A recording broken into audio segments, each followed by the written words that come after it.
Hi! Hello! నమస్తే. తెలుగుదేశం పార్టీలో ఏదో జరుగుతుంది. నాకు తెలియట్లేదు. మన ముఖ్యమంత్రి చంద్రబాబు నాయుడు గారు ఏదో ప్లాన్ చేస్తున్నారు ఎనక పక్క. అదేంటో నాకు అర్థం కావట్లేదు. బట్ సంథింగ్ న్యూ స్ట్రాటజీతో మాత్రం వస్తున్నారని అనిపిస్తుంది. బట్ ఈరోజు మార్నింగ్ ఒక ఆర్టికల్ చదివాను. ఆర్టికల్‌లో Nara Lokesh has ordered the education department to submit the new academic system.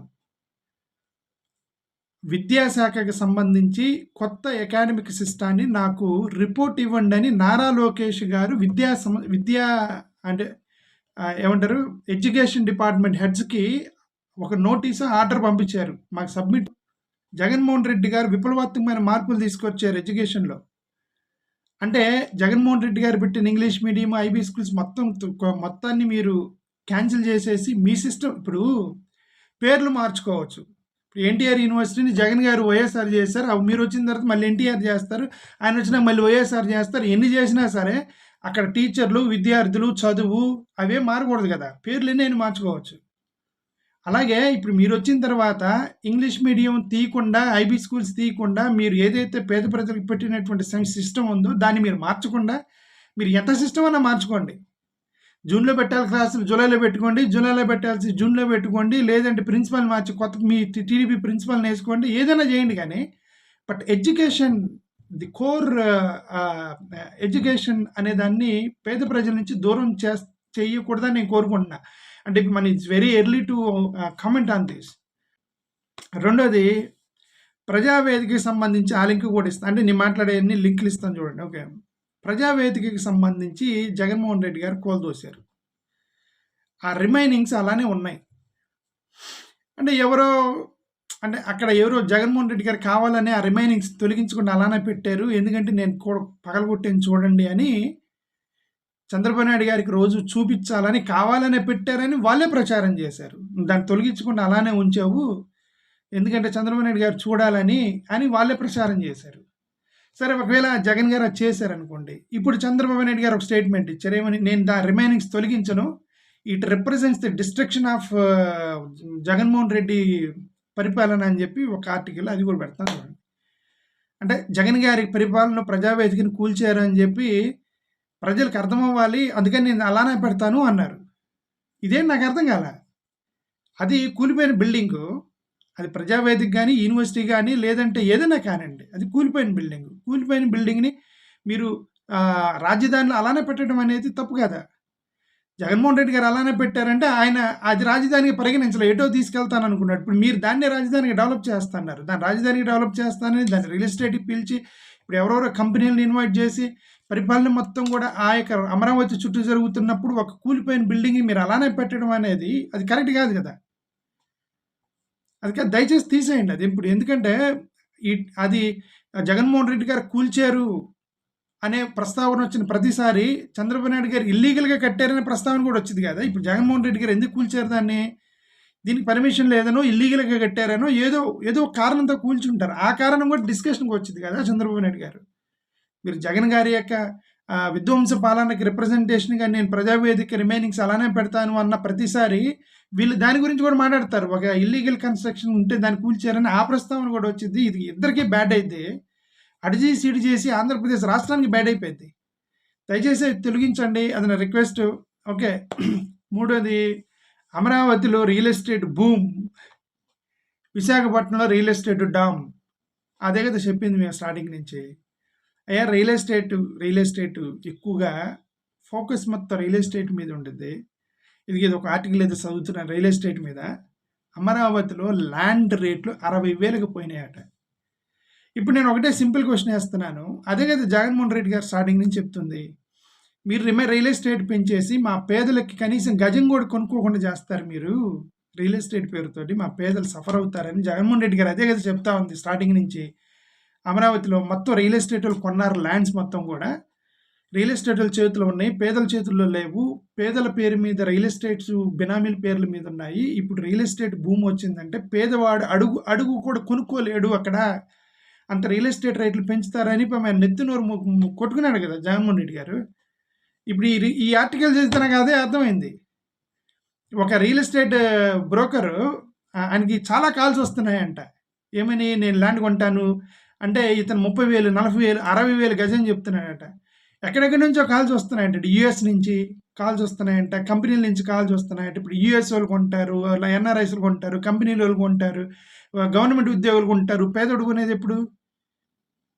అమరావతిలో పేదోడికి ప్లేస్ ఏది? 60,000కి పెంచుకుని పోతే మీరు పేదవాడు కొనగలడు అక్కడ ల్యాండ్ని. మీరు ఎన్ఆర్ఎస్ కొంటారు, గవర్నమెంట్ ఉద్యోగులు కొంటారు, ఐఏఎస్ ఆఫీసర్లు కొంటారు, జడ్జిలు కొంటారు, లాయర్లు కొంటారు, ఎన్ఆర్ఐలు కొంటారు, వ్యాపారస్తులు కొంటారు, రాజకీయ నాయకులు కొంటారు, మినిస్టర్లు, ఎమ్మెల్యేలు కొంటారు. పేదవాడు ఎప్పుడు కొనేది అక్కడ? 60,000 చెప్తే ఈ విధ్వంసం జరిగిద్దనే అమరావతి అనేటువంటి ప్లేస్ ఇది రియల్ ఎస్టేట్కి వెళ్ళిపోయి పేదలకు కష్టపడతారనే కదా జగన్మోహన్ రెడ్డి గారు స్టార్టింగ్ నుంచి ఆర్గ్యుమెంట్ చేస్తుంది. పేదలకి అయితే అర్థం కాల. క్యాపిటల్ వచ్చింది అంటే క్యాపిటల్ మీకు రాదు రాబాయ్ వాళ్ళకు వచ్చిద్ది అన్న కామన్ సెన్స్, ఆ యొక్క సింపుల్ ఐడియాలజీ మరి పేద ప్రజలకు అర్థం కాలేదనుకుంటే సరే, ఏదైనా సరే నేను రిక్వెస్ట్ చేసేది ఏంటంటే పేద ప్రజలకి అక్కడ సరే మీరు ఎలాగో కొన్ని పేదలకి అని చెప్పేసి కొన్ని ఇల్లులు ఎలా గవర్నమెంట్ ఇల్లులు కడతామని అమరావతి ప్రాజెక్టులోనే ఉంది. ఇది 60 లక్షలు ఏదో ఇల్లు కడతాము అన్నారంటే భవిష్యత్తులో స్లోగా ఒకసారి ఇలా 50,000 ఒకసారి 50,000 పేదలకు ఇల్లులు ఇస్తారు కదా. ఈ రాజీవ్ గృహకల్పలాగా కడతారు ఏదో అపార్ట్మెంట్లు, పేదలకు ఇల్లు ఇస్తారు. సరే మీరు డిజైన్ చేసిన ఇల్లులు కాకుండా పేదవాడు ఇల్లు కొనుక్కోవాలంటే ఏం చేయాలి? ల్యాండ్ కొనాలంటే ఏం చేయాలి? దానికి సంబంధించిన గవర్నమెంట్ మీరు ఏమన్నా తక్కువ రేటుకి ల్యాండ్లు ఇస్తారా? ఏదో చేయండి. అదే జగన్మోహన్ రెడ్డి గారు అక్కడ పేదల మొత్తానికి 2 సెంట్లు భూమి ఇస్తాను అన్నారు కదా. ఇప్పుడు మీరు వచ్చి దాన్ని క్యాన్సిల్ చేస్తారు 100%. ఇక పేదవాడు ఇల్లు కొనుక్కోలేడు, 60,000 పెట్టి గజం పెట్టి కొనుక్కోవాలి.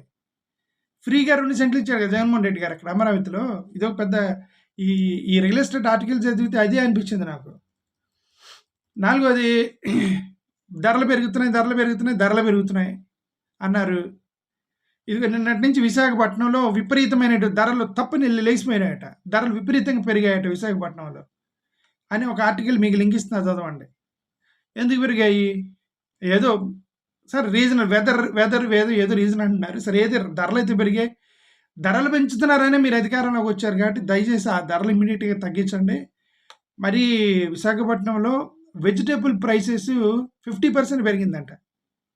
ఆర్టికల్ రాశాడు ఎవడు ఇంగ్లీష్లో, అది ఇస్తున్నా మీకు. ఇది ఏం పేపర్? అది టైమ్స్ ఆఫ్ ఇండియా వాళ్ళ పేపర్ అది కూడా. ఓకే చూడండి అది. సరే అది సంగతి. ఫైనల్గా నారా లోకేష్ గారు ఐటీ డిపార్ట్మెంట్కి సంబంధించి ఎలక్ట్రానిక్ డిపార్ట్మెంట్ వాళ్ళకు కూడా మనం మంచిగా ప్లాన్ చేద్దాము, ఐటీ సంస్థలు తీసుకురండి, ఎలక్ట్రానిక్ సంస్థలు తీసుకురండి, ల్యాండ్లు ఇవ్వండి, భూములు ఇవ్వండి, కాంట్రాక్ట్లు ఇవ్వండి, ఉద్యోగాలు ఇవ్వండి, అన్నీ చేయండి.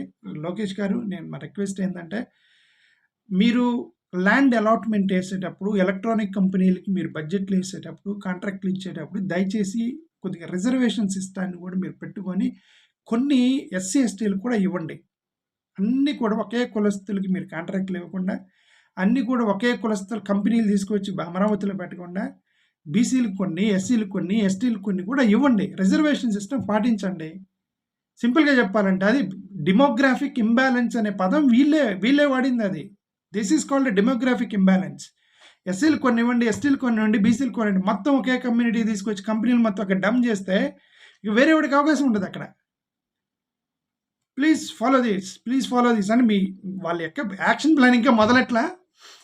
న్యూస్ పేపర్లను చూసి మనం ఇమాజినేషన్ చేసుకుంటున్నాము. ఇమాజినేషన్ చేసుకున్నా సార్ నేను ఎందుకే చెప్తున్నానంటే పొరపాట్లు చేయకముందే మన యొక్క ఆవేదన వాళ్ళకి చెప్తే అర్థమైద్దని, పేదలకు అన్యాయం జరగకుండా ఉండిద్దని ముందుగానే చెప్తున్నాం.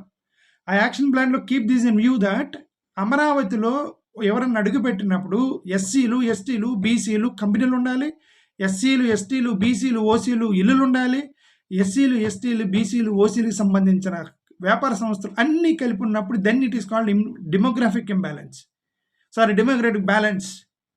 ఈ డెమోగ్రఫిక్ బ్యాలెన్స్ వచ్చేది అప్పుడు, రైట్?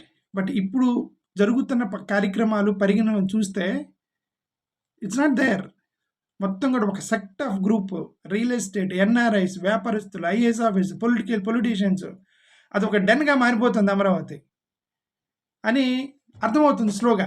వీళ్ళ అధికారంలోకి వచ్చిన తర్వాత రియల్ ఎస్టేట్ భూముని చూస్తే అది సంగతి.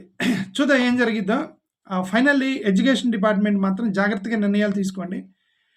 మీరు ఏదైనా చేయండి, పేర్లు మార్చుకోండి, రాజకీయాలకు ఏదైనా చేసుకోండి, పేదవాడి మీద పడకుండా చూడండి. అది ఫైనల్గా నేను రిక్వెస్ట్ చేశాను. Thank you.